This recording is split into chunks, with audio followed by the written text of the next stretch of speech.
तो जरूर कहन के दुख में चलो चलो करे सुख में करेंगे तो अचार सुख में सुमरन करे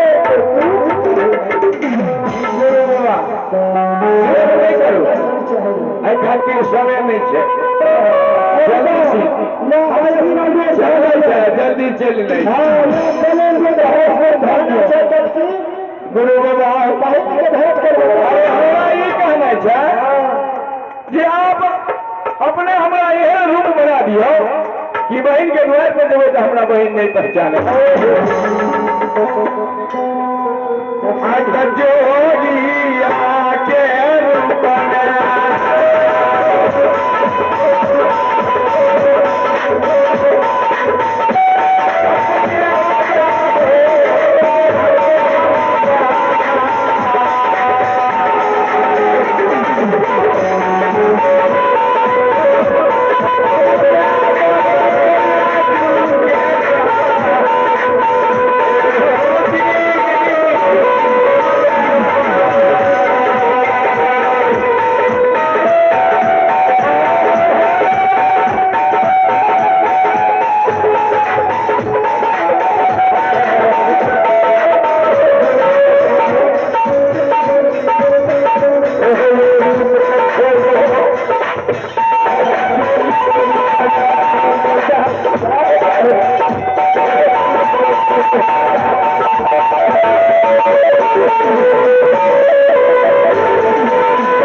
तो जोगी अपने बना दिए। अब जोगी की कहते से कहिए ना। हाँ जोगी गुरु राम तोले बच्ची हाँ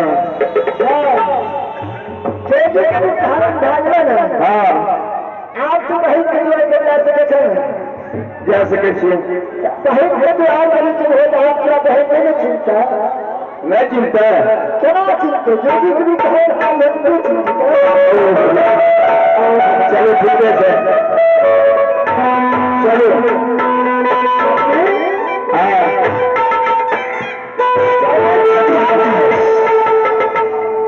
अपने देखे ने तब तक यहाँ बैठिए सुनान पर हम बहन के बहन जा जावे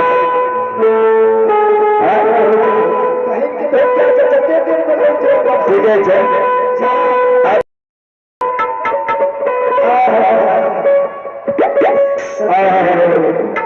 है भगवान।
अरे कहने बजने चंपापुर नगर पहुंच गलिए